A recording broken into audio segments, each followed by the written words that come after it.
Recording in progress. All right. Well, good afternoon. It is 2:30 on a sprightly panel meeting Friday afternoon. You've got some slightly weary panel members and staff, I think. We had a fairly long panel meeting this morning, but we are going to be sprightly as we come in and talk about apprenticeship funding now and this apprenticeship funding listening session. This is the second of two listening sessions that we are convening. We had the first one 2 weeks ago. It feels like a lifetime. I don't know why. Down in Long Beach, and then this will be our second and final listening session based on the work that we're doing currently. The funding listening session is convened by a subcommittee. There are three of us, myself, Jennifer Fothergill, and Gretchen Newsom, and we are all present, but I do need a roll call and some housekeeping from staff. So can I hand over to you, Stefan? Yes, thank you. Good afternoon, everyone, and thank you for attending the ETP Apprenticeship Funding Listening Session. Before we begin, there are a few housekeeping announcements. If you are here in the hearing room and to avoid a persistent disruption of the proceedings, please do not stream through the mobile device or connect to the Zoom platform as it will interfere with our recording and sound system. If you are attending the meeting in person and presenting or providing comments, please step up to the podium, speak clearly and directly into the microphone. For those attending virtually who wish to make a public comment, please use the raised hand feature when the chair opens the floor and wait to be called in the order if your hand was raised. You'll be unmuted on that time. Each speaker is allowed 3 minutes to speak, so please ensure you are speaking loudly, clearly, and into the microphone. And on to roll call. Gretchen Newsom, Rebecca Betancourt, Present. and Jennifer Fothergill. Present. Chair, there are 3 members present. There is a quorum. Also present, Jessica Grimes, Executive Director, Peter Cooper, Assistant Director and Senior Advisor, Kumani Armstrong, Assistant Director and Chief Counsel, and Willie Atkinson, Assessment and Program Divisions Manager. Thank you. Thank you. Okay, so I first of all want to extend a heartfelt thank you to all of our stakeholders and the fact that you are here on a Friday afternoon, going to beat traffic, whichever way you're going to get home this afternoon. But we really do. The whole purpose and goal of this meeting is to hear directly from you and really getting your views, your feedback regarding the results of the survey we did around apprenticeships and the different funding model allocations that we are proposing in front of us. The models being proposed and the information being shared by Willie is no different to that was shared 2 weeks ago in Long Beach. So we have not done an iteration. It is the same content, same 4 funding models that were presented. As a reminder, this is designed to just be for us to actively listen. We may not have a lot of two-way conversations. It's really for us to actively listen, hear that feedback. If we want some clarity, we will ask. But really, panel members have been tasked to form this subcommittee, and part of this was to include the stakeholder listening sessions. Following these listening sessions, there's been summaries done from the last one, and then there'll be another one from this one. And from there, this subcommittee is going to make a recommendation that will be shared with panel later this spring. Hopefully it will be by April panel is what I've been told by, the person in charge, not myself. So for today's meeting, I really want to draw to the agenda. Willie is going to present on the results of the apprenticeship survey and then share those various funding models. And then once it's concluded, we will start through the public comment. We are going to do 3 minutes maximum of public comment. And we really want to make sure we keep this moving. So we ask that you reference a specific funding model in your public comment so that it's very clear about which one. You are able to comment on 1, 4, or say, nope, none of these. This is what I think. It's public comment, but we just ask for a bit of structure so we can go back on the notes. We are asking for no more than 3 minutes at a time. If you hear, I'm sure Stefan's found some very Oscar moving music. He sometimes has a bit more abstruse ones than that. But whatever his music is that he's using, you're okay to go slightly over it, but he will keep playing it when he feels like it's a bit too much. So just take the hint is what I would say. We do also ask that as a courtesy to others who have not had the opportunity to speak, to refrain from repeatedly coming to the podium. Again, our goal is to hear from as many of you as we can, time permitting. If time permits, we will happily invite people back. We did that last time. We went through so many, and then we asked people for any additional. So we're just starting with one at a time, and then if time permits. Again, panel are not required to respond, but they may choose to ask for follow-up questions. But really, it's about us to be able to hear from the public and collect the information. All right. So with that, I'm going to hand you over to Willie, who's going to take you through the survey results and then the 4 funding models that are being proposed. Willie, the floor is yours. Thank you, Chair Betancourt. Oh, hang on, Willie. Oh, sorry, I've completely forgot. So I was going to do it afterwards, but we had public comment last time. Did we have any, do you want it now or do you want it after the presentation? Why don't we do it after the presentation? That's what I was thinking, because yeah. it would be consistent. Okay, we'll get to that then. All right, Willie, it's yours. Okay, thank you. Can you see my screen? We can. Okay, thank you very much. Hello, everyone. My name is Willie Atkinson. I am Assessment Programs Manager. I oversee ETP's apprenticeship program, and today I will be going over the survey that we sent out to approximately 250-something stakeholders. This survey is also brought to you by Michelle Irwin, who's the program projects manager. How we define stakeholder is that anyone that has held an ETP apprenticeship contract under this allocation, and anyone that we have engaged in the apprenticeship ecosystem and had conversations around ETP funding. So that's how we define that. So in our survey, we asked 8 questions. The first 4 questions were around demographics. We asked, which category best describes you and your organization's role? Here were the responses. Out of the 221, we received 57 responses. We then asked, what type of apprenticeship program do you represent? The 4 choices were a DAS-approved program. Did they have a DAS pre-apprentice program, just a pre-apprentice program, or did they have some other type of program? We asked, which industry sector is your program in? We then asked, in 2025, how many DAS registered apprentices did your program have? We broke it down into 2 categories, those with 200 and less apprentices and those with more than 200 apprentices. The next questions were around funding. And here's what those questions were and the responses. The first, rank in order of importance each of the following factors for equitable distribution of ETP apprenticeship funding. Here were the responses. The next question was, rank in order of importance which funding models you believe would most effectively allocate funds equitably.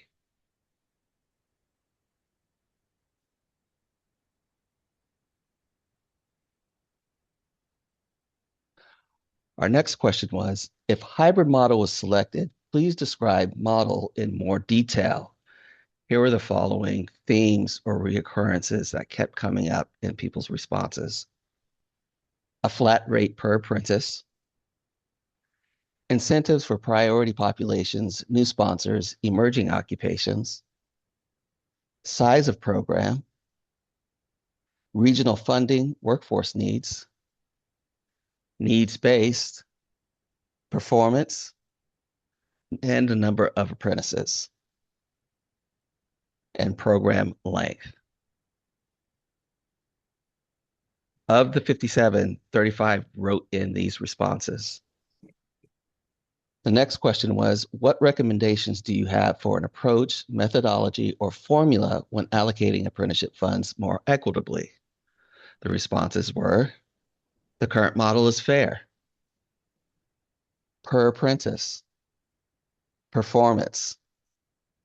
Program size, large and small. 1 contract per organization. Allocate across all occupations and sectors. Fund programs without RSI.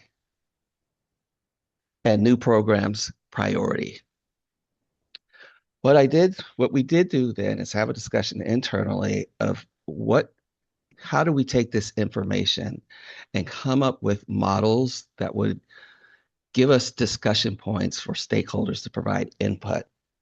Now, the last two questions that came up, these were narrative, and the models that you will see presented from you to you are all from the write-in narrative that came from the survey responses. So the funding allocation models you see today are, the first one is what we call symmetrical scaling. And what does that mean? It means all eligible applicants receive supplemental funding by applying the same proportional scaling factor to each request. The scaling factor is calculated by comparing total available funds to the total approved funding request, and each award is adjusted uniformly based on that ratio. What does that mean? It means what we would do is we would look at the total demand that was submitted during the application window, look at how much that demand is, and then we would right size that across the board proportionally in order to fit and remain within the allocation. The next model, per apprentice base rate. All eligible applicants receive supplemental funding based on a flat rate per registered apprentice. One contract is awarded per program sponsor covering multiple occupations, subject to a funding cap. Funding is proportionally weighted by program size. And what does this mean? Is that we would figure out a formula to determine how do we pay out on a per apprentice rate. What it also means is that, and what we're asking and have a discussion around today is one contract awarded per program sponsor. And if that program sponsor should cover, or contract should cover multiple occupations, multiple sponsored programs, or how do we figure that into the equitable distribution question? And do we subject it to a cap? Also, the last part of that funding is proportionally weighted by program size.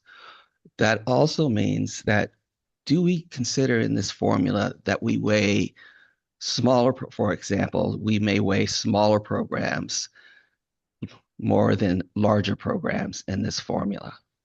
Or do we just look at larger programs being weighed more as small? But that's what we're asking in this discussion today. The next one is a hybrid allocation. Funding is allocated between two distinct pools, established historical performing programs and new emerging programs. What does that mean? Established historical performing programs, usually it means our traditional programs who have held ETP contracts in the past, who have certain benchmarks and certain performance requirements. The new and emerging programs are what we call our new and innovative programs that we have not traditionally seen at ETP, but we are starting to see more of those. That's what we consider. And the last one is hybrid state and regional workforce demand. Funding is distributed through two pools. One applies a proportional scaling factor by trade for established programs, and the other programs aligned with state and regional workforce demand. Again, what does this mean? It means looking at the first model and applying it to that proportionally scaled factor by trade and established program, using that methodology, while the second part of that looks at the workforce demand for those new innovative to tie the data to occupations. And again, I just want to remind people that the data that we use for these models are from the survey that people wrote in responses. I will turn it back over to the chair. Thanks, Willie. So with that in mind, there are the four models. We are really, unless anyone has questions, or Willie on, I don't think we do. I think everyone's pretty good with the models. We really are going to turn it back to public comment. So we are going to just remind it is a 3-minute public comment. I think we are going to play flip-flop between like who's in the room, who's online. We'll see how it goes. So you don't all have to run up at once. If you want to, you can stand in line, but also you could just get up when you feel like it. It's okay. So we will start with public comment. Let's start with one. Oh, I'm like in my own little world. I'm like, I'm going. There is public comment we have to go through that we had requested last time around if anyone had any public comment who was unable to attend or had attended but wished to make written public comments. And they had until yesterday to submit it to Mac. So, Mac, did we have any? We did. So there was no, it was part of the agenda process to allow the ability for written statements, those that couldn't attend. And then the first session, I didn't receive any. I did receive two that were timely. One was from Yvonne Grant of the International Prediabetes Center, Inc. And you have a copy of that. There's also a copy at the back of the room. The other timely one we had was from Justin Miller, who's with Healthcare Integrated Services. And same is true of that. You have a copy of that, and there's one in the back. We did receive one that came in through the apprenticeship email, which is a little bit off, so it was untimely. We've looked at it, and to be honest with you, I don't see any reason to reject it. So my suggestion is that I would give a copy to all of you, leave the copies in the back, and unless there's an objection, just make it part of the record. Oh, look at the committee. No objection. You can There give would us a copy, leave a copy at the back of the room. You're Exactly. welcome to do that. Yeah. And then that way you can proceed forward with. Yeah. That's nice. Yeah. I think he might actually have the old-fashioned paper in his hands because you know what he's like. I know. He likes to make sure we have some papers to rustle at times. All right. So we are now going to go to public comment. You can tell it's been a long day already. This is why I said I don't want to do it after panel. All right. We're moving to public comment. So I would say, let's see. Stefan, do you have anyone on hand who's raised their Zoom hands? Yes. All right. I will let you start with one on Zoom. Sounds good. I'll go ahead and let Cami go first. And you may unmute yourself. Great. Thank you all so much. Good afternoon. My name is Cami Peer. I am with NextGen California, a nonprofit working in the policy nexus of workforce development, climate, health, higher education, and more. I'm also commenting representing Apprenticeships for America.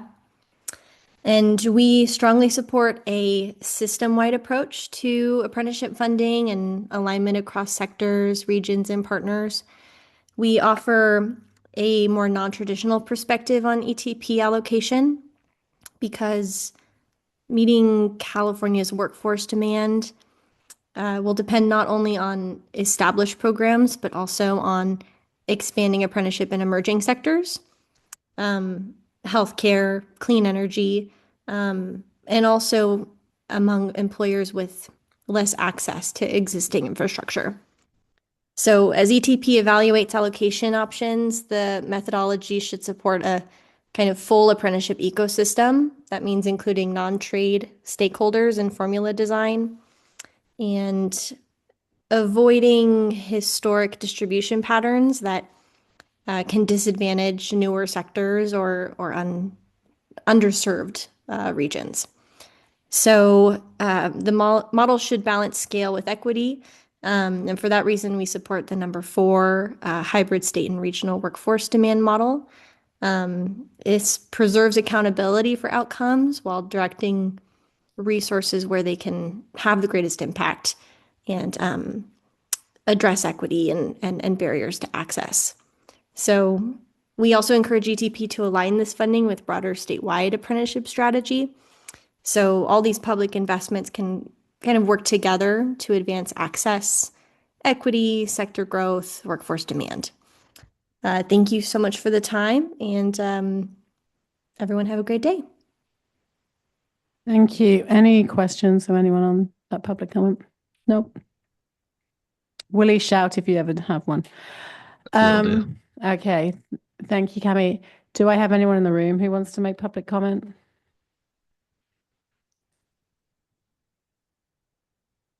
Good afternoon, and thank you so much for holding these meetings. I'm sorry. I want to make sure I'm seen. Thank you. You can hide from us, So, Kelly. You know we'll find I you. have to say, number 1 feels like last year and the years For the before record, now. for the record, please state your name. Oh, sorry, Kelly Greer from Strategy Workplace Communication. Thank you. And 1 feels like last year, except last year I think there were some problems with not really allowing everybody to understand what was happening in the room. So I would just like to say, should you continue with number one, the process needs to be transparent and the formula to determine funding distributed needs to be articulated and published for all stakeholders to see. And prior to publishing written guidelines and formulas used to determine this, it would be the need, there is a need to be consistent with ongoing communication on how this was developed. And I would say last year that did not happen, and it was very, very difficult to really understand how the funds went out. Number two is one that we have often said that we think is a great model. It's slightly more complicated. You have to look at the number of apprentices. You have to look at the apprentice sizes.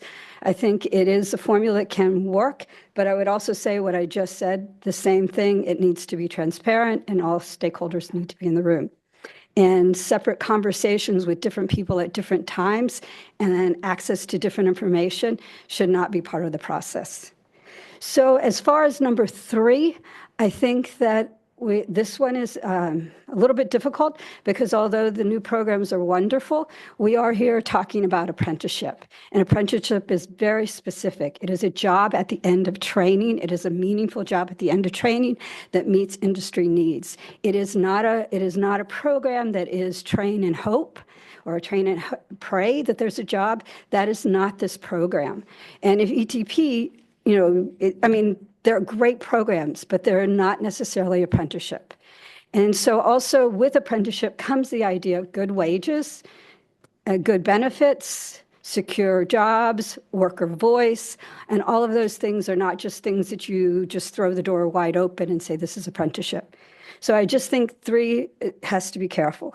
And then with four, I think four is a great idea, but that sounds like a very difficult thing to be able to accomplish on an ongoing basis without a lot of meetings and a lot of understanding of exactly what all these different areas are doing. And again, it also could lead to a watering down of certified apprenticeship programs. Thank you. And I appreciate your work on this. Thank you. Thank you, Kelly. Any questions for Kelly? Yes, I have a follow-up Hang question. on, Kelly. Kelly, Willie's got a follow-up question. Go over 3 minutes. Depends. Well, we'll let you have the question and answer with him. It's all right. I'm not going to time your answer.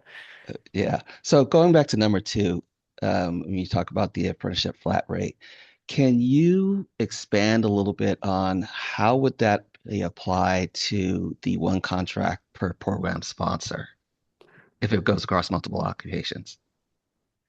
So that would actually be a part that I would say you would have to be careful with because umbrellas exist within apprenticeship programs, and that does not mean that that apprenticeship program is one apprenticeship. It is several apprenticeships, and for reasons that make more sense to the trade, they have decided to use it one building or 3 buildings, but it is 3 separate apprenticeships.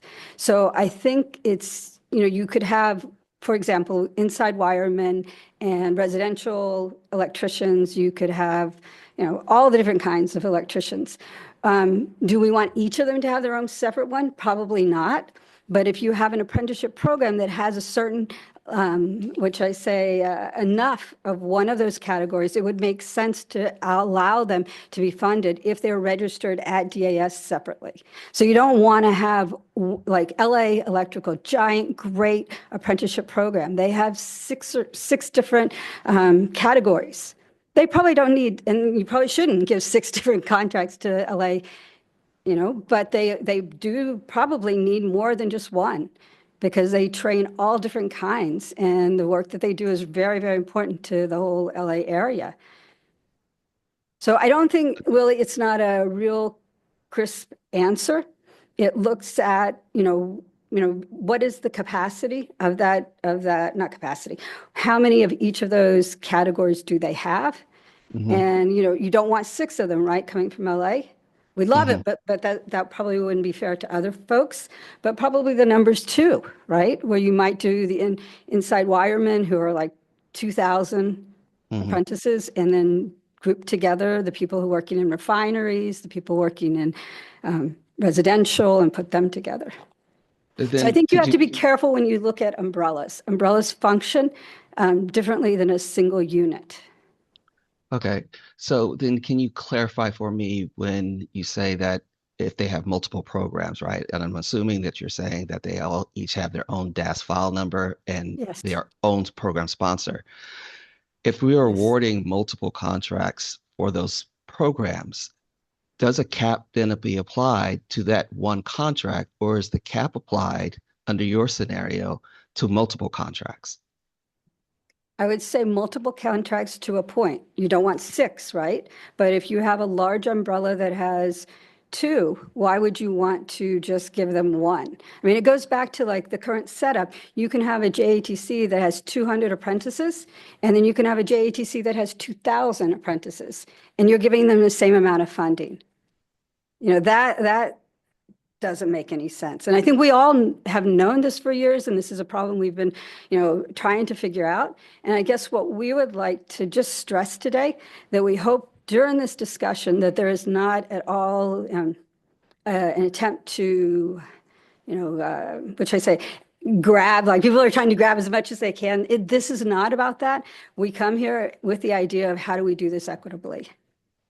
So then you just mentioned earlier about the large programs versus small programs. So can you expand or clarify that last part when we say proportionally weighted by program size, that if I'm hearing you correctly, larger programs will be proportionally weighted more than smaller programs? Well, there was a model we gave you, I think 2 or 3 years ago. And what we did in that model was we looked at like, okay, if you're a JATC that's small, this would be your cap. And if you were a JATC that was large, this would be your cap. So maybe you don't have this clean formula, one fits all, but you have a formula of maybe 3 different groups. And again, as you create these different groups, again, not watering down apprenticeship. So it is very, very important that we're not, I think, using this money to do things that are really not apprenticeship. There's very limited money, as you know. This is why we're at this place today talking about this. And it is so important that that not be watered down. Okay. So then can you clarify then if we're talking about an umbrella organization holding a contract, and then we're saying proportional weighted by program size, if you have 3 programs within that umbrella, are those 3 programs proportionally weighted? And do those 3 programs get funding according to their size, or do we fund that umbrella organization and let the umbrella organization then decide who gets funding under that contract? Well, basically, in that model, you're basically doing head count, right? You're just doing a head count and you're saying head count, whatever you have, that's what you get. And then we'll do haircuts and get everybody kind of balanced. But I think the model needs to be a little bit more complicated, and not to say that it has to be super complicated, because the second it gets super complicated, your job just became much, much harder. But something that just looks at caps for the small JATCs and ensures that they get that because they're smaller, that they get their percentage. And then, and we know also in areas where you have small JATCs, what happens is a job gets canceled and then they don't have work, and their retention and fitting into the ETP program goes down. So I'd also say with that first group, looking at how retention works with that first group and maybe a little bit more leniency. Because when you look at the more urban JATCs, if a job gets canceled, the hospital's not going to get built anymore. What do? They go down the street to the next hospital. But when you're in the middle of a rural area and that happens, the impact is very, very different. People are out of work. So I think with that first group, we had talked about maybe how do you make some specific adjustments for those smalls, and then with your medium groups, caps, and then with your large ones, you have to. I mean, if you took a couple of the apprentice programs, I mean, they have like 5,000 apprentices. The state of California, I think, has 70% of iron workers in the whole country.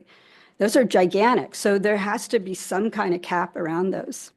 Kelly, I have a specific question. Sure. Regarding the different sizes. So where would you see a cutoff or like a demarcation point be between a small and a large or a very large apprenticeship program? I think that you would have to go back to just that head count, just to start as a starting place. And then when you get to the head count, then you get more nuanced in going into does it have different trades that it's representing? Or is it just an umbrella? I mean, because there are just large JATCs with, I could think of a couple, but a couple large JATCs that just have one trade. I mean, you probably don't want to give them as much as you give a umbrella organization that has separate trades. So I don't think the answer is easy, but it's not that hard either. It's coming up with a formula and just being very transparent of what it is. I don't want to hog everyone's time, but I No, do no, have it's okay. two Yes. quick questions for you again. Do you have a recommendation on how the flat rate is calculated? And two, do you have any recommendations for funding formula other than those that are posted on the slide today? Willie, you're giving me all the hard questions on a Friday afternoon. The first thing I would say is that probably the easiest way is just to take the amount of funding available, look at how many people apply, the number of apprentices apply, come up with a flat head count for each apprentice, and then look at kind of the different categories. And as far as do I have another one? I would really like the language to talk about DAS in there. I would like the language to talk about jobs at the other side. I think all of that is really, really important along with giving out this funding. You know, and again, other jobs, other training programs are fabulous, but we're talking about apprenticeship today.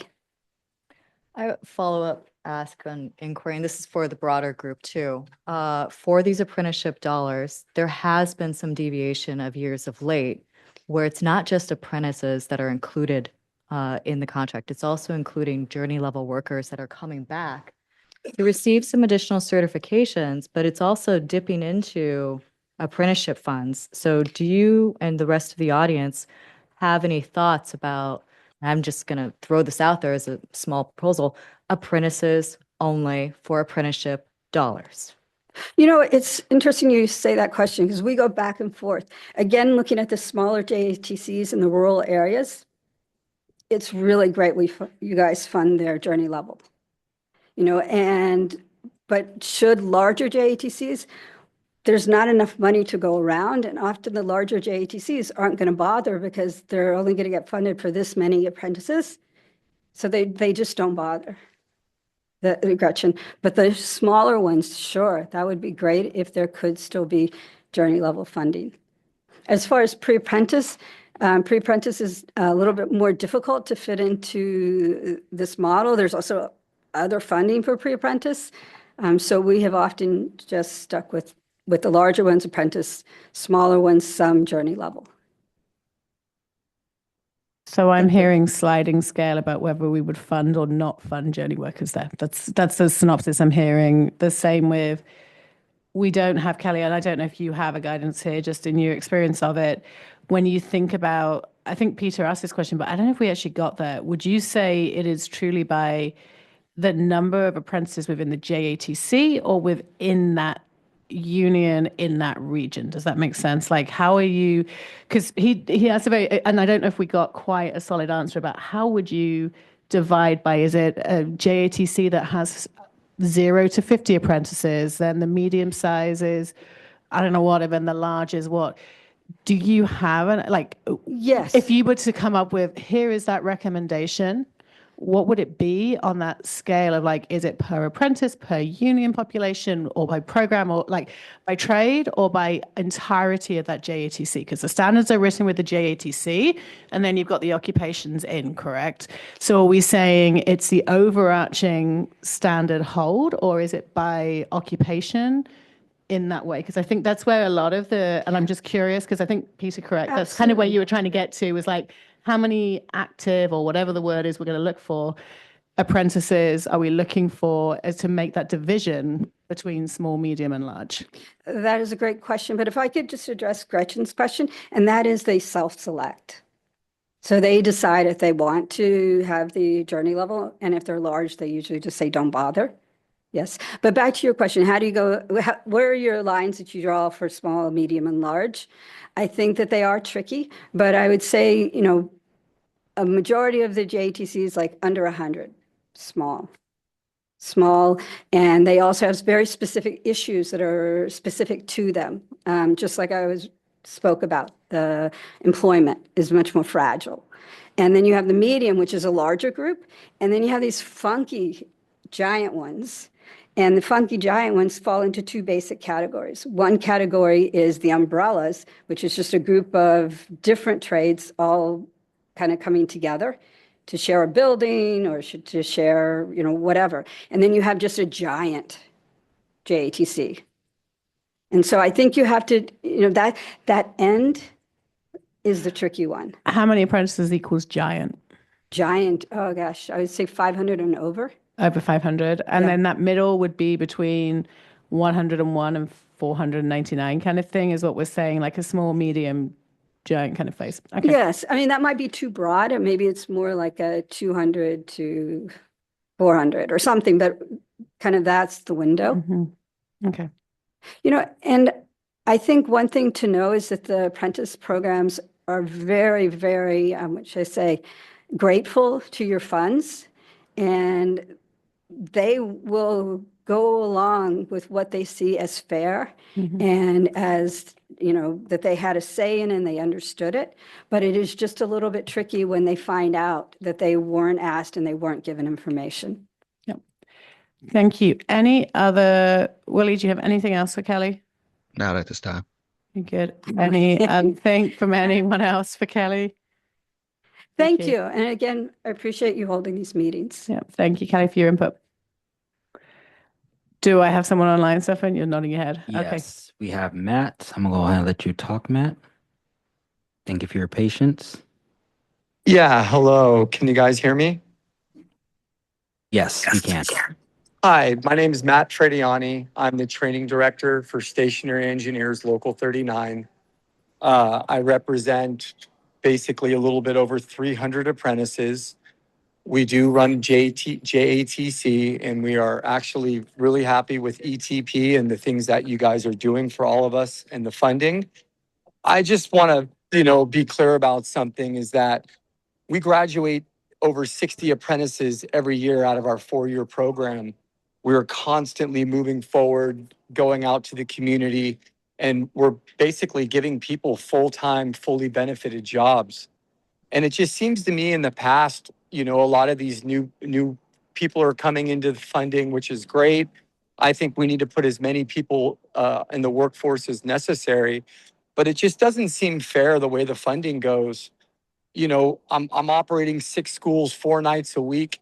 Barely have enough to have enough staff in order to do so. And it just, like I said, seems to me that some of the funding's been a little bit lopsided. It's hard to be in that room and see a program as large as mine, and we're the largest stationary engineer union in the country. It's hard to see someone who's just basically starting up getting the same funding that we're getting. And I believe this is happening across the board with a lot of the other, trades.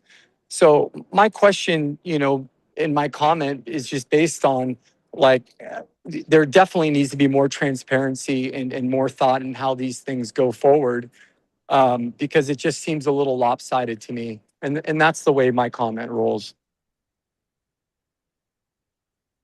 Thank you. Any questions from the committee, from Willie? Yes. Can you clarify, does your program have multiple sponsored occupations, or do you have one sponsored program that you train? We I think have 6 different locations. we only basically have three classifications. We have stationary engineer, we have wastewater operator, and water operator. But we're mainly very heavy on the building engineers, the stationary engineers.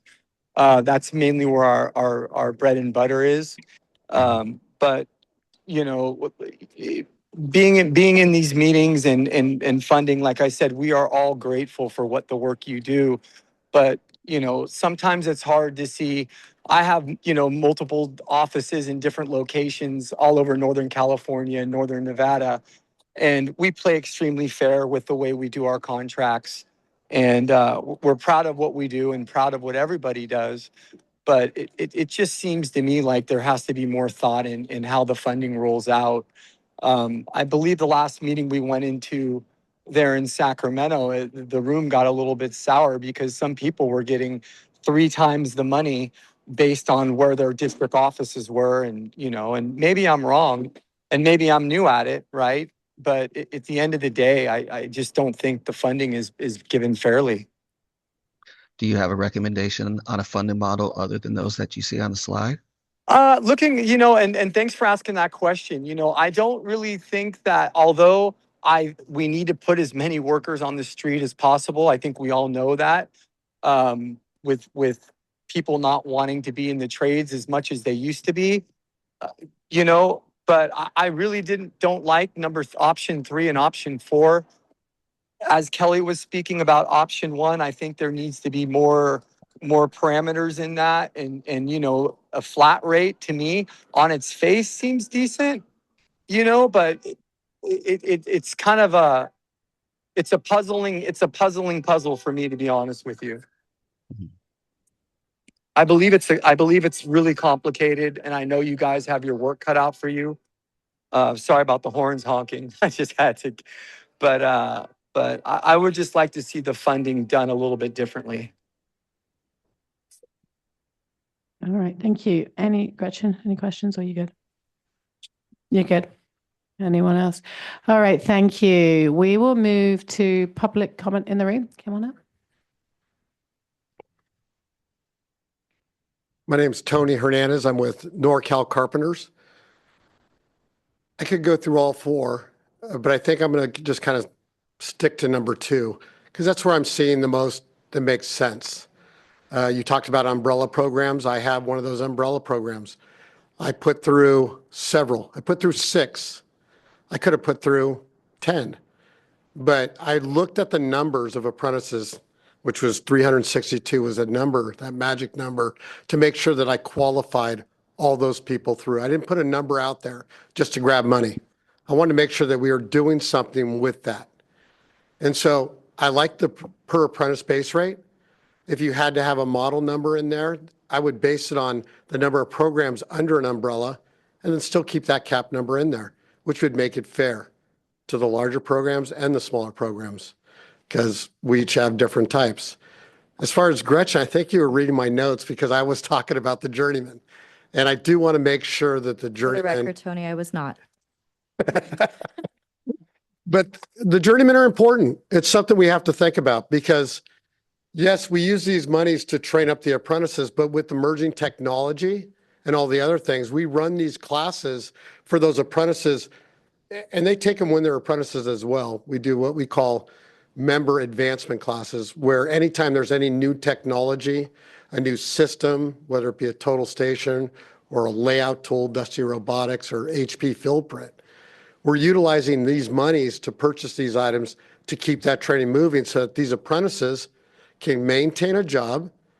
And, to speak on that, to maintain a job that is a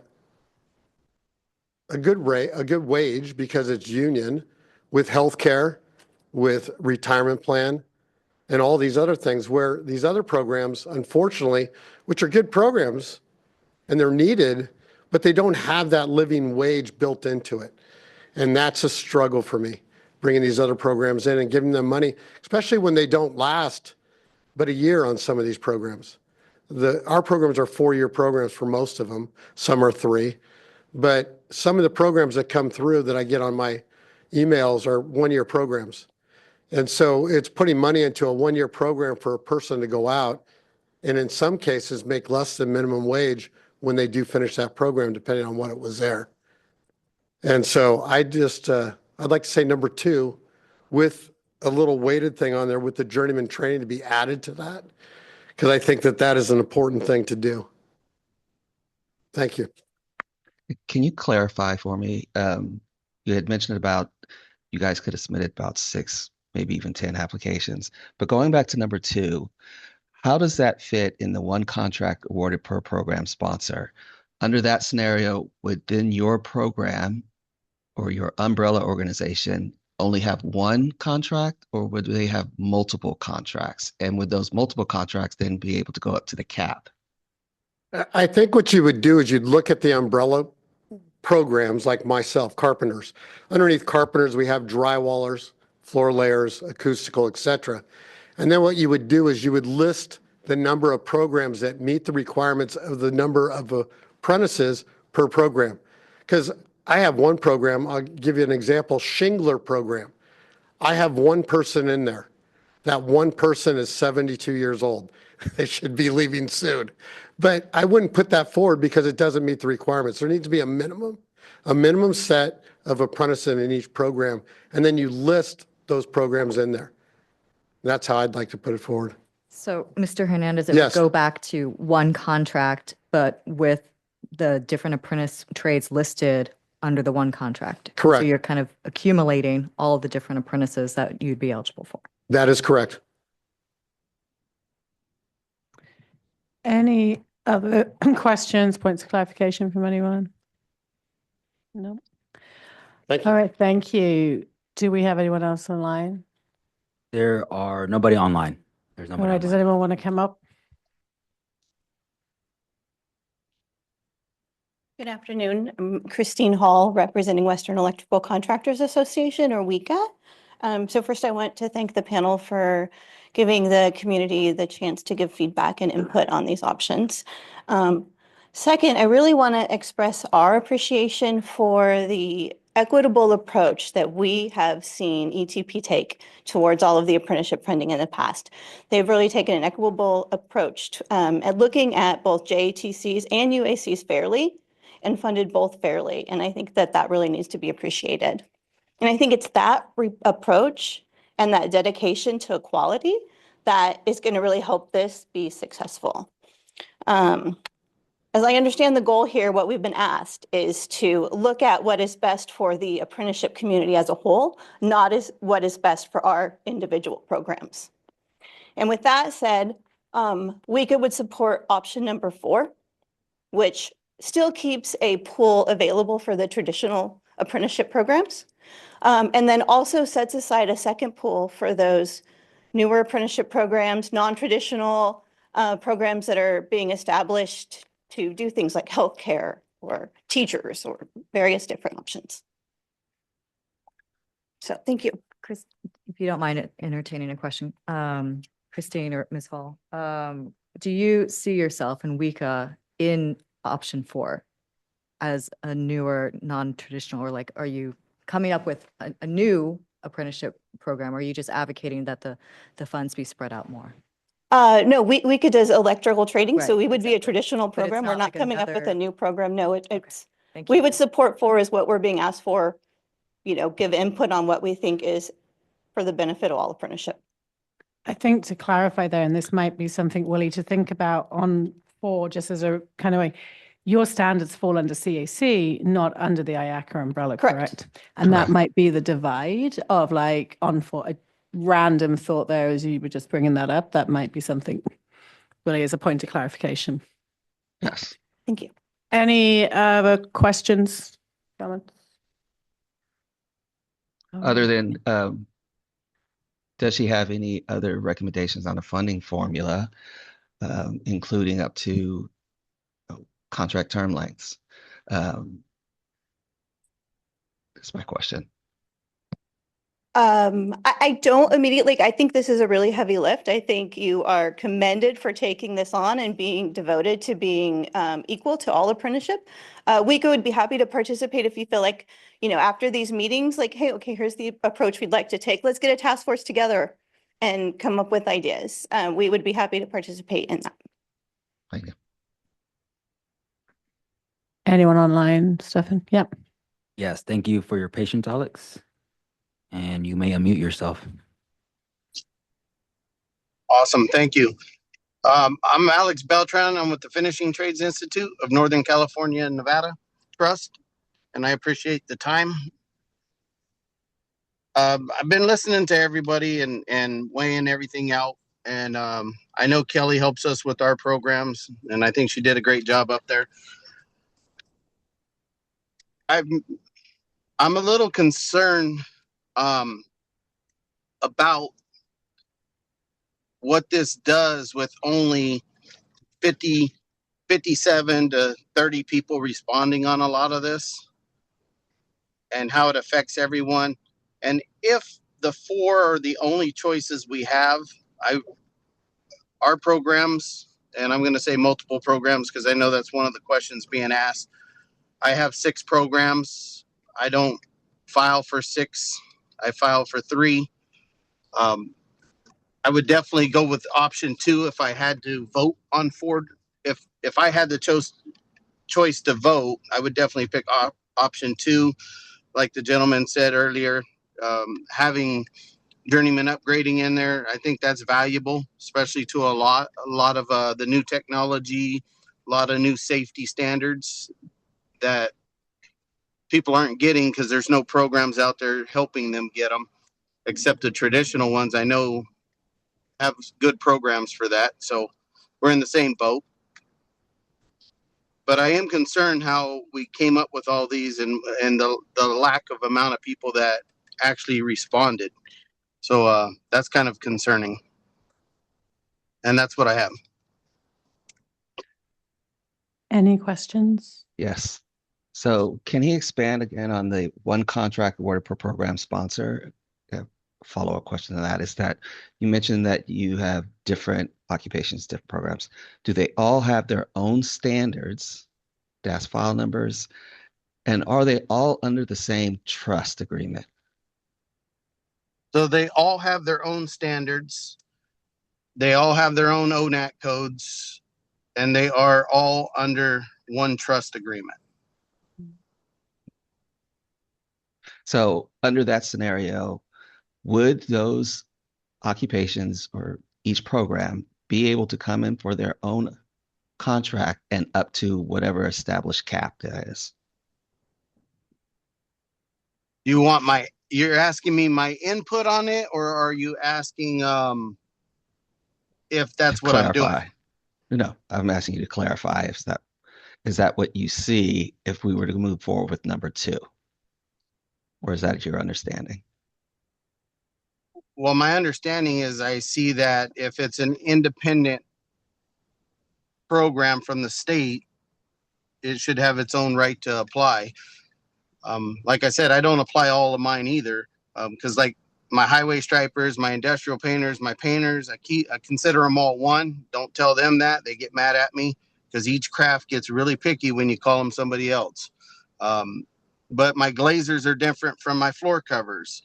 My drywall finishers get upset when you call them a painter. So there's some pride in people's lives in their careers, and when you try to lump them all together, you create different problems and concerns. And I think people should have the respect and dignity to know who they are and what craft they are, not just being told, well, you got to be a painter today because that's the only way you're getting paid. Alex, a little bit of a follow-up question for that in the concept. So would your trade and your training program be okay with doing a per apprentice rate, so number 2, but allowing an umbrella trade that lists multiple classifications and multiple trades to come in under one contract, but you're enabled to list out like perhaps different job numbers for each of the different apprentice trades, and then also their specific curriculum, but you're only having to submit one contract.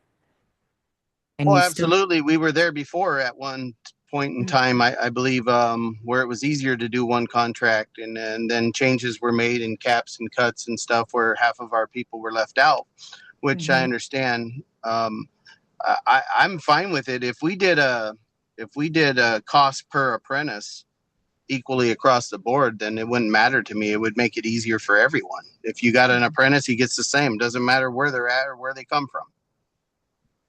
okay, thank you. Any other comments, questions, points of clarity?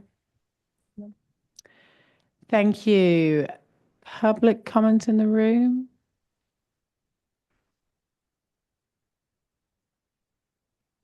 Good afternoon, everyone. Can you hear me okay? Okay. My name is Yana Mann, and I represent International Rescue Committee, which is a global refugee resettlement agency. We are in support of option 3, hybrid allocation, as we feel it enables targeted investment in new and emerging programs, and that expands access for new American job seekers. New American job seekers continue to be underrepresented in apprenticeship pathways due to a variety of reasons. Some of them would be limited English proficiency and digital literacy, non-recognition of international experience, gaps in education, training, and familiarity with workforce systems. Current established models tend to prioritize candidates who already meet entry requirement. So International Rescue Committee serves a very large work-ready population across 6 offices just in California. So we feel that the primary barrier for our participants is access to those pathways, not availability of talent. So we pulled a little bit of data. So in the last 10 years, just in California, both NorCal and SoCal, we were able to serve more than 30,000 participants in our workforce programming. So we feel that there's a critical need in investment into those preparation skill building programs, including vocational ESL or vessel classes, bridge programming, pre-apprenticeship programs. Those programs truly prove to be essential for our participants in support for them to gain those entry skills requirements. And of course, these programs require dedicated funding resources. We feel that without the investment, those access gaps will persist. In terms of IRC in particular and resettlement agencies in California, we feel that we are not only able to provide, facilitate, support those skill building programming, but we also have developed really strong partnership with employers where we are able to support all of the steps from screening to onboarding support to retention services that ultimately lead to improvement of incomes overall. And I guess my main emphasis would be that New Americans are very ready to contribute to the workforce, but targeted upstream investments are truly, truly necessary to ensure equitable access for the participants. Thank you for your time. Question. Mhm. I'm sorry, you said you're with the International Rescue Committee? Correct. Do I have that correct? Okay. And are you a DAS approved apprenticeship program? We are a resettlement agency, and we are able historically to work with existing apprenticeship programs. Unfortunately, the component of bridge program, VSL, vessel is typically missing. So majority of our participants are not able to access those apprenticeship opportunities. So we funded a program earlier this afternoon under multiple employer contractor that kind of has similar components as to what you're talking about. So looking at staff, like maybe this might be a good fit to apply as a MEC separate from apprenticeship because they're not an apprenticeship program. I think they have a literacy. The Don't they? literacy, I'm looking at it okay. again. I think it's literacy. IRC has literacy definitely as a MEC. Okay. Yeah. Thank you. Good point there. Yeah. Any other questions? Points of clarity? No, thank you. Anyone else online, Stefan? We did, but they put their hand down. Do you want to give it a couple seconds or go for the next? And We can go to someone else in the room, then come back if you Okay. like. Sounds good. Anyone else in the room?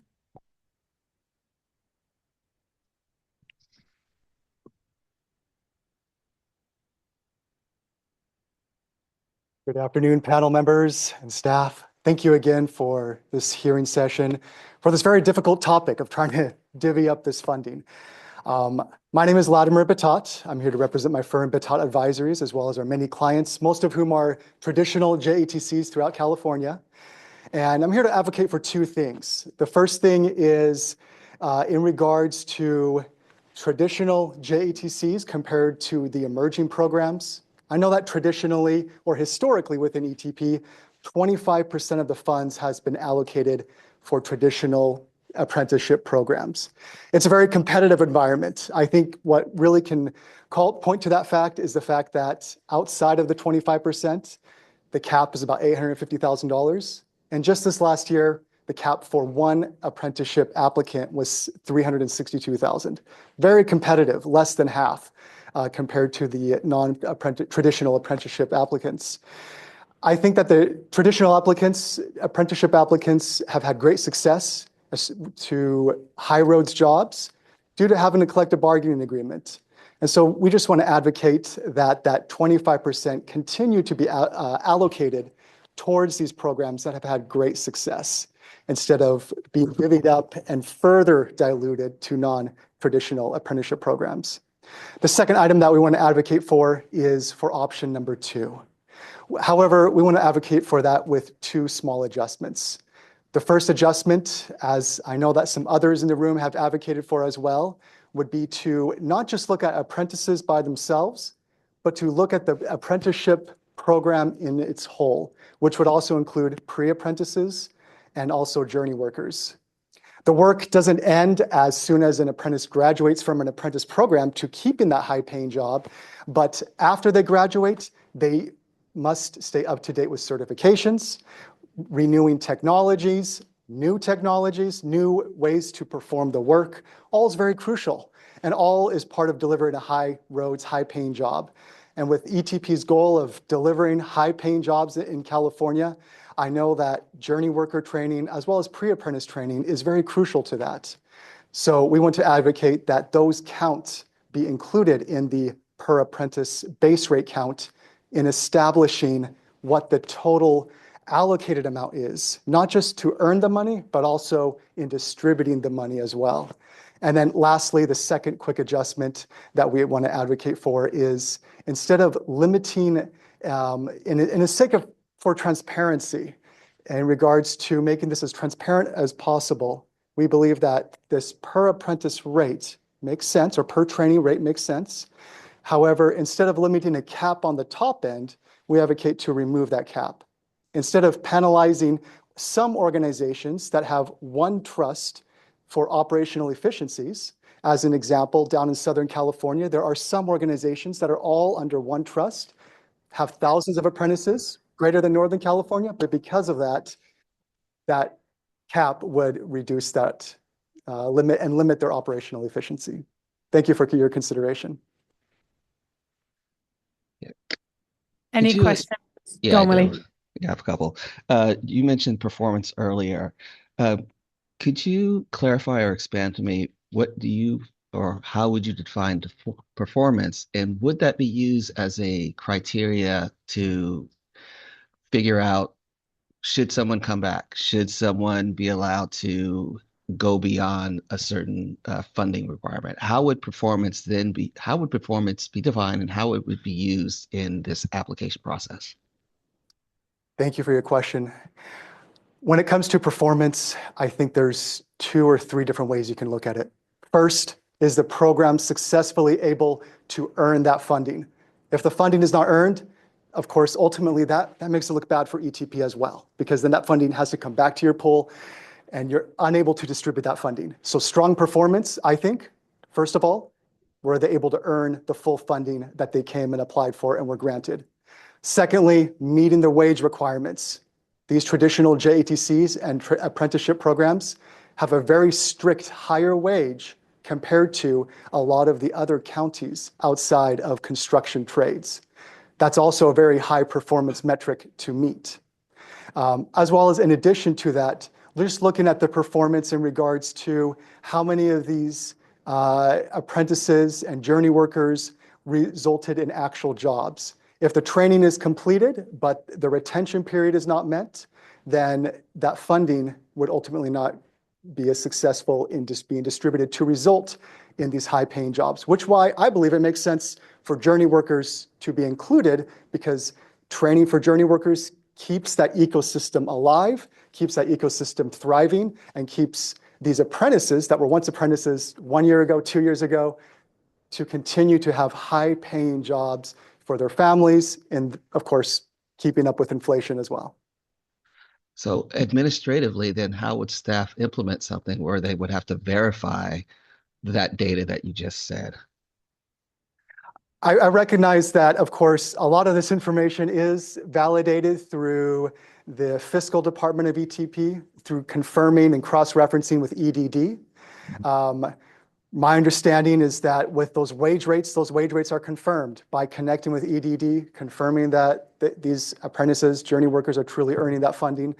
Beyond that, outside of that, I think that through the collective bargaining agreements, those are legal documents, they're renegotiated every year, and they very clearly state out what the actual wages are. But correct me if I'm, I hope I'm answering your question. yeah, I need a little bit more elaboration, but Sure. correct me if I'm wrong. Through JATC apprenticeship specifically, like in order to advance in the apprenticeship program, you have to be working on the job site, like generally during the day, and then you Yes. go to school 2 nights out of the week, and you're employed the whole time. You're earning while you're learning. Absolutely. Okay, thank you. So we can Yes. kind of see of like the class is moving forward into like level or fresh person, sophomore. Somebody just told me not to call people freshmen, et cetera, junior, senior. Absolutely. Okay. Yep, absolutely. The proof is in the pudding, if you want to call it that, where it's not a matter of, well, hopefully these apprentices can land jobs after they graduate, as some emerging apprentice programs might be, but these apprentices actually have actual paying jobs along the way. They're earning a full living along the way through that collective bargaining agreement. There's nothing hiding in the shadows or anything like that. It's very clear through that legal document, the collective bargaining agreement. Yes, and they have those jobs from day one, usually, in that apprenticeship program. So I guess I'm hearing a point of clarification here that I think has been hit a couple of times.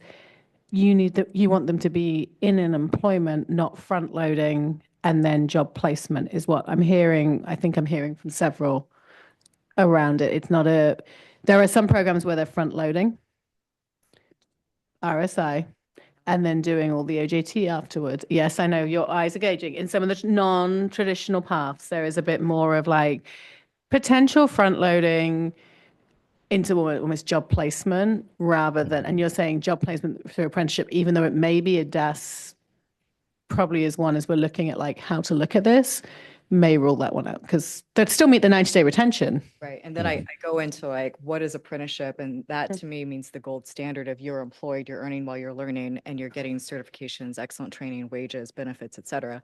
And now we're kind of breaking it down into like, maybe they're not employed. And that to me, it would be like shocking of like, well, then that's not an apprenticeship, but I can understand why others would think it is. Okay. And if I may clarify just a little bit further, my comments are in an effort to show some of the discrepancies between some of these emergent apprentice programs compared to the traditional JATC programs that have had high success with earning this funding, not just being approved at panel, but of course, earning the funding in a very competitive environment, which is that 25%, that traditional apprenticeship funding model within ETP. Thank you. Any other questions, points of clarity? Yeah, can we go back to the performance thing? It's more about a administrative process.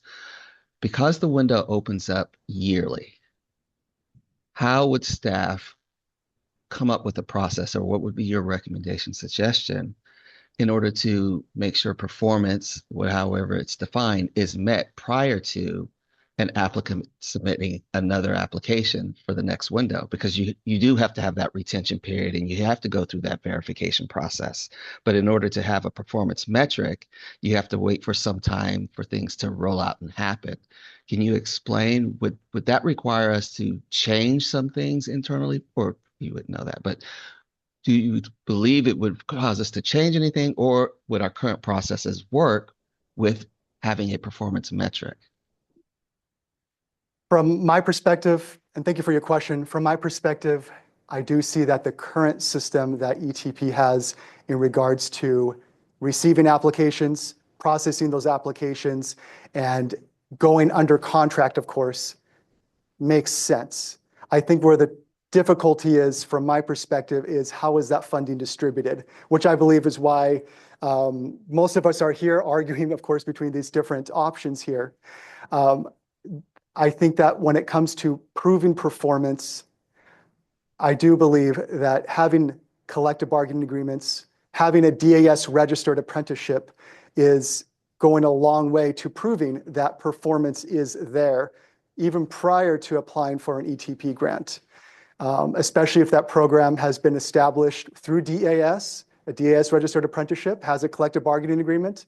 Those are some very hard things to disprove and argue that, yes, you have a collective bargaining agreement. Yes, your DAS approved apprenticeship program, but we still want to argue that your apprenticeship isn't valid. I think it's kind of hard to argue that, right?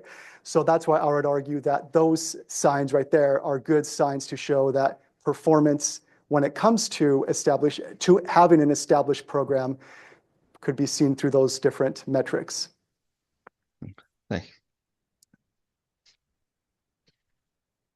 Any other questions, comments, clarity? No. All right. Anyone online, Stefan? Yes, we do have Stephen Miles. Thank you for your patience, Stephen. And you may unmute yourself. Thank you. Thank you for having this panel.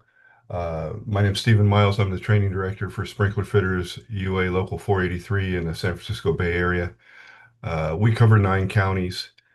We have training for both our apprentices and our journey level workers.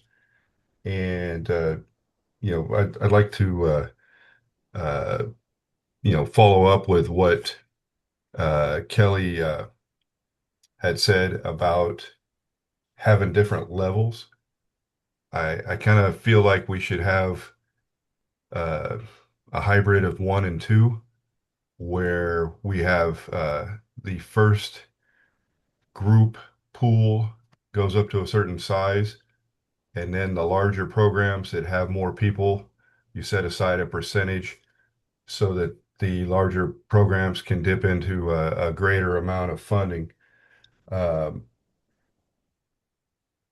When we started this, and we've been doing this for just a few years now, it was explained to us that this funding was supposed to be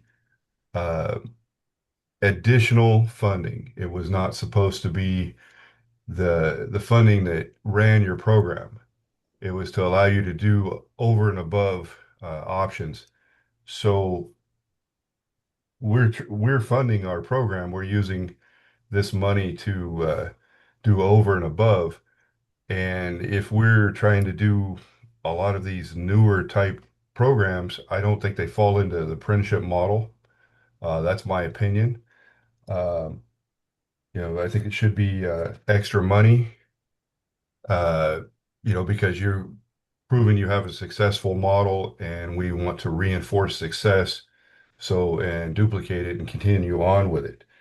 To that end, I think I think it would be potentially better to have a different program for some of these newer models, because I don't think they fall into traditional apprenticeship. Thank you. Thank you. Any questions, comments? Yeah. Can he clarify, just expand a little bit where he said, his understanding was that this was supposed to be additional funding for going above and beyond. Can you clarify for me, when you say above and beyond, are you talking about ancillary training other than those that were in the standards?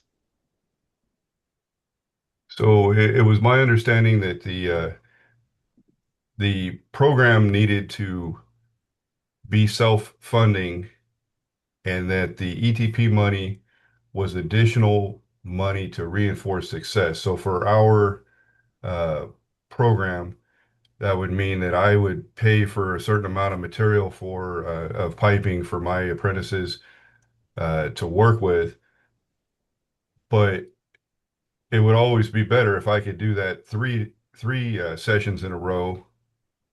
So if I get ETP funding, I can fund another session and a half of that pipe so that we can burn through it and they can progress with their skill level. It's also worked well for us on our journey level classes, because a sprinkler fitter has to have a state license through CAL FIRE. So they have to have 30 hours of classes every 3 years. So this has allowed us to put on additional classes and build new sources of equipment that are going to help both the apprentices and the journey level workers. Our program would still run without the ETP funding, but this is allowing us to just make it better.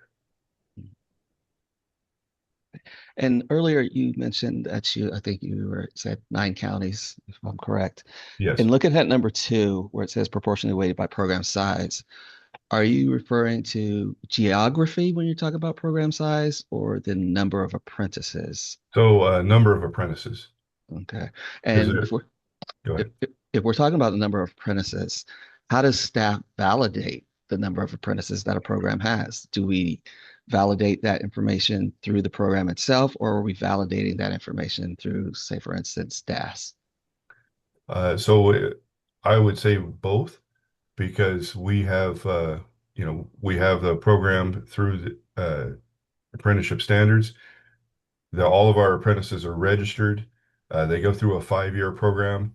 It's quantifiable. You can tell that they're working. You can tell that they're going to school. Our LEA is Chabot College. They receive credits from Chabot, 3 credits per semester. So it's quantifiable on that. For the journey level, basically we take roll. We have a lot of classes that are also uh, those classes are certified by the state through CAL FIRE. So we apply to have our classes, um, go forward and give credit towards their 30 hours.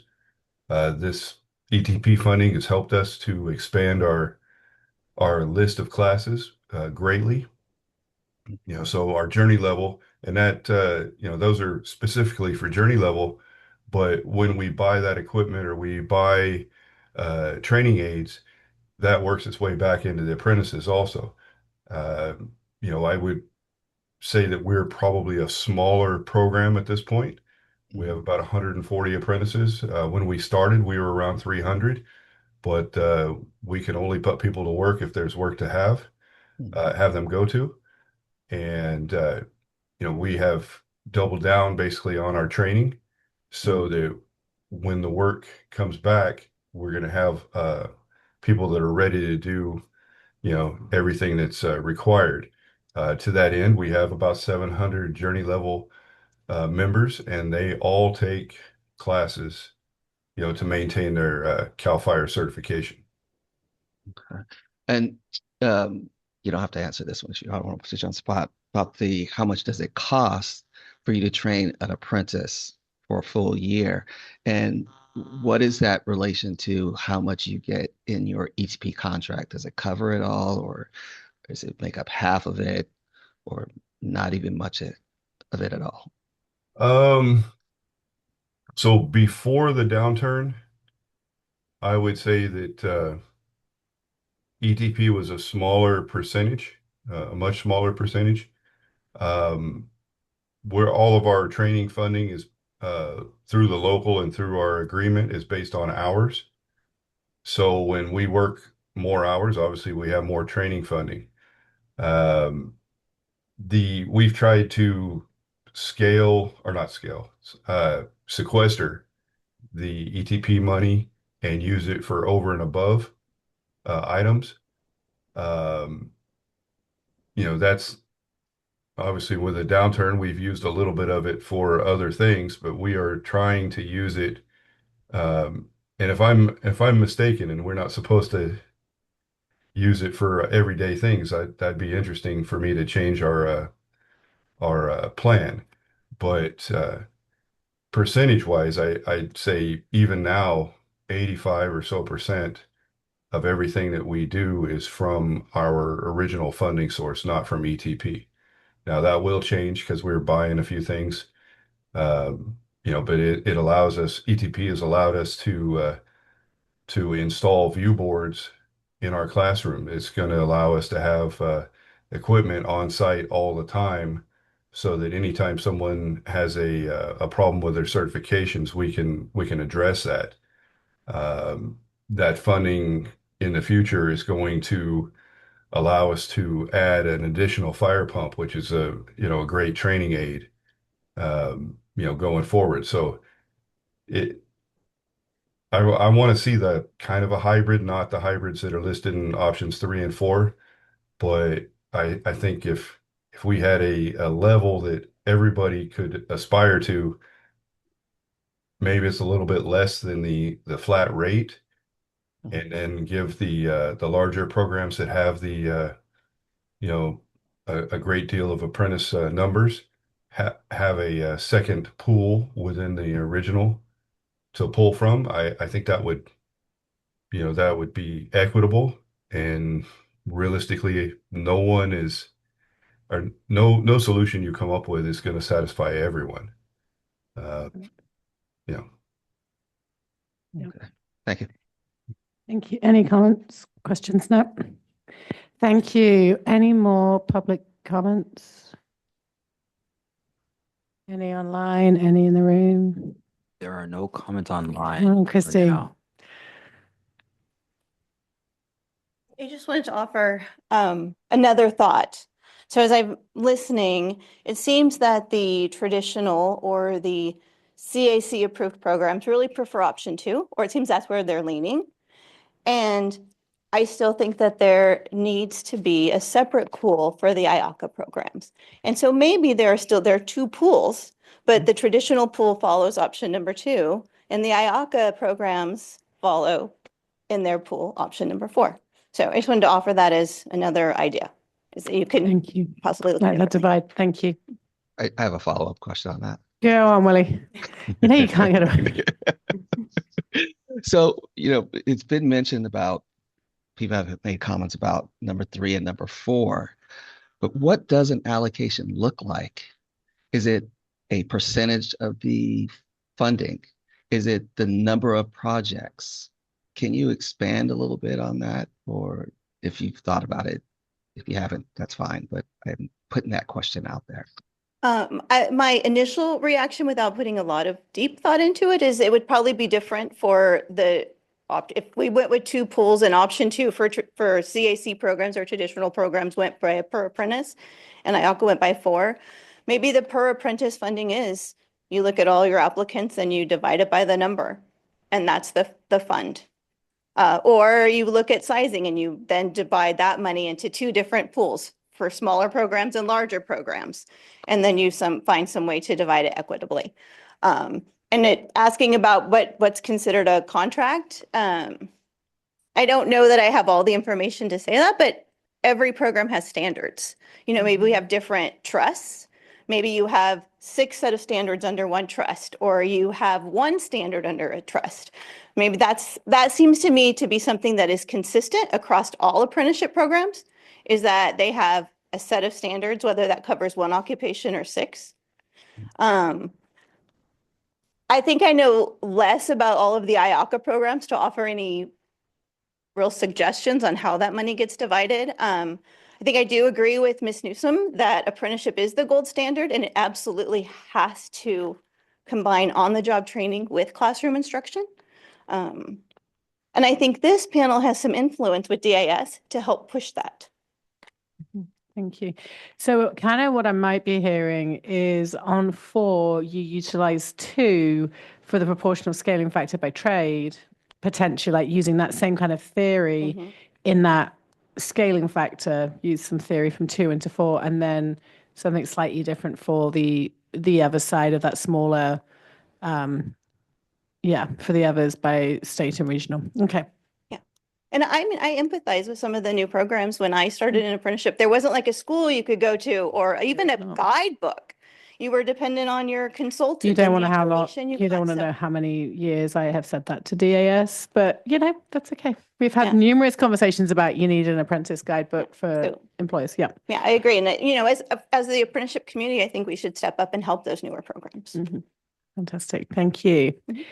Any other public comments? It is getting to be 4:00. I'll be very short. Kelly Greer. Very short. Okay. Really, not too many questions. I just want to say that, all these other programs are fabulous. They're wonderful training programs, but we're here today to talk about apprenticeship. And apprenticeship is, training, learning on the job, and going to a job all at the same time. And so I would argue there is a second pool that already exists at ETP, and it's called regular funding. So thank you. Thank you. I do have a follow-up question. Since Quick, you came back, Willie. Kelly. Kelly, get back here. He's got a question. You mentioned a whole bunch of things in the first time that you're up there. What I forgot to ask you was, did any of those things require a change to the current application and to the current proposal that they need? Absolutely. And Absolutely. And what would again, if those we're be? doing transparency, it's going to be crucial. And what would some of those, could you give me an example of what some of those changes would be? Off the top of my head, again, we're going to need to probably see real numbers, not just, what is the actual number of apprentices, not the cutback number that was, adjusted with the application. I think also, specifics of, the different, what do you call, like what I would love to see too is some job, like statistics of who's working and performance. So yeah, so I do think too will take a little bit of a change to the applications. So are you And what saying, just did- Kelly, are you saying that if we could pull the data from DAS's database, this is a dangerous question. Yes, If we it could is. get the data transfer from DAS's database where everyone is supposed to be registering and updating their apprentices on a regular basis, that we would be confident that that data would be accurate to represent the number of active apprentices. So I'm just being, there is that data sharing that could potentially happen between DAS and ETP. Yes. That would be where I would sometimes go. Source of record is DAS's database will tell me exactly, supposedly, how many active apprentices. If you went to that database, does everyone feel super confident that would give the most accurate number? I will tell you, I'm not sure everyone will, because I know what I'm like with DAS ones. And they take time to put through, especially if you're running other things and all the rest of it. So I think I'm just asking, is that where we're saying we would want to pull that data from if there was a way? Or is it we continue as we do today, which with every other application is we ask the contract holder to give us the numbers? Is apprenticeship different? That's why we say we need to go to that. Because what I'm hearing is a lot about performance, and I'm looking directly at someone I know who manages an awful lot of apprenticeship ETP contracts. Would you, hand on heart, say confidently that is the record of truth of where the number of active apprentices is, the accurate? A very wise man on the line said that they aren't accurate. And so other ways could be asking for schedules. I mean, you can't run a school without a schedule knowing how many people are coming to class. So at the end, also they're required to make sure those people are placed in jobs. So they're not. But I think what I'm going to say is, and I don't want to cut you off, but I'm also conscious that this has raised a bit of a flag with a lot, is ETP has that requirement that they have to be employed to be able to get that fund. So you can't put an apprentice through who's not going to meet criteria. Audit finds that as well. So that performance criteria of, are they employed? ETP already measures that. I think what Willie, I'm hearing you ask is what other measures could we use, correct? That is not being used today. So employment, that's done because that's ETP's guideline. There is a requirement, there is jobs, there's retention period. Is there another factor of asking? So if I was to say, go out to DAS's database, are we confident we're on top of our graduations? I feel you, okay, because I know what that database is like. It is, Califorce, Tara, if you're listening, is so much better than the DAS database. But, if I'm asking that question of what other measures that are not currently being done today or are unique to apprenticeship, that's what Willie's angling at. So give me a chance to go back to my smart people and get you an answer. Alrighty, send it to Willie.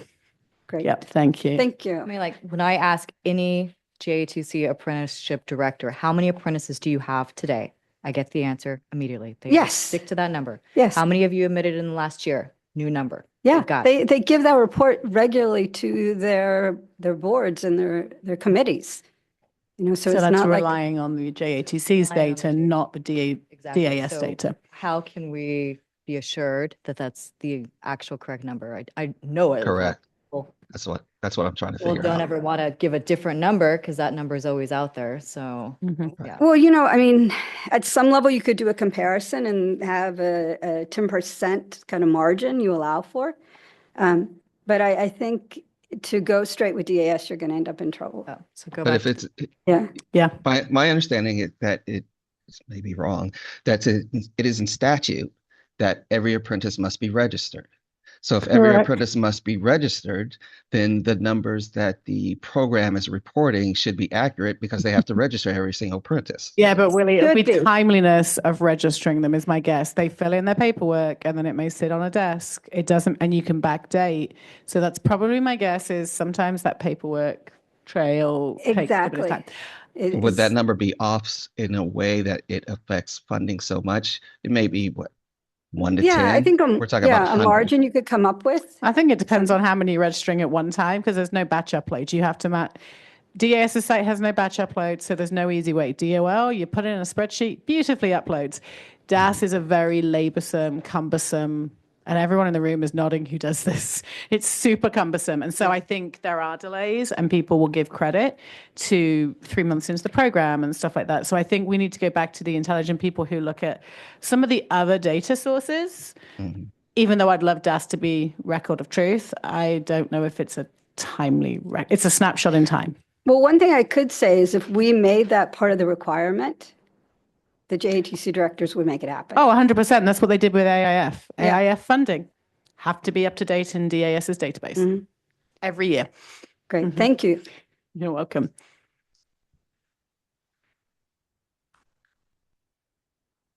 I just wanted to speak to someone that has firsthand experience with DAS. We implemented many years ago their electronic data exchange. So we upload our files immediately. I would hand on heart, our numbers are accurate and true. And I think if you are looking at true apprenticeship, registered apprenticeship, the only way to measure that those are registered apprentices is through DAS. And I believe that they have a 45-day window that you can backdate. That is the hard line as far as you can backdate. Thank you. Any other comments? Oh, we're coming to the end. There's nothing online. Okay. Hi, Hi. can you hear me? Yep. Okay. Hi, my name is Kendra Mitchell, and I'm also from International Rescue Committee with Yana Mon, my colleague. And I'm really up here just to advocate for the clients that we serve. I work in the Sacramento office. We have resettled over 9,000 Afghan clients since 2021. And currently we have 250 arrivals for South Afrikaners that are coming in. 43% of our population that we serve currently have a high English level. They have degrees, and it's just really hard for them to follow the process into apprenticeship or pre-apprenticeship programs. And we lack the funding to do that. So I know that we would not be, for Sacramento office, we wouldn't be applying for it, but we just really want our clients to participate in apprenticeship programs. Thank you. Thank you. I would recommend in this room, there are probably people from the local chapters who could easily reach out. Thank you. And I also would echo what Gretchen has said earlier around the MEC contracts of the job placements, but it's not apprenticeship, but that side of it as well. Thank you. Yeah, thank you. All right. Any other further public comment? I say that so on edge. It's Friday afternoon. Any more? There's nothing online. And it looks like we have no more in the room that I can see. Am I right? Okay, so with that, I think we all would say here a sincere thank you and gratitude for the feedback we've received, the open, I'm going to say the humbleness, but the humility as well as we're talking through this and some of the things that we're looking at. It's not an easy task, this, and every one of you kind of recognize that, and we're going to plod through and work through. What's going to happen now is staff will be coming up with a recommendation, bringing it to this committee, and then fingers and toes crossed, because I'm getting the eye here. It will be heard at April panel, where hopefully panel will vote, unless there's some additional questions, comments that are made that need to go back. But with the application window for apprenticeship, we are really hoping that we can get this sort of aligned for April's panel meeting. So, Willie, you've got a lot of work ahead of you for the next 4 weeks, because I think we are 4 weeks out from April panel. So really with that, I just want to thank everyone for their time. And again, for those of you that participated in both, those of you who participated in one, we are really, really thankful for that time. And with that, I am going to call this meeting to adjourn at 4:04 on Friday afternoon. And thank you. Thank you.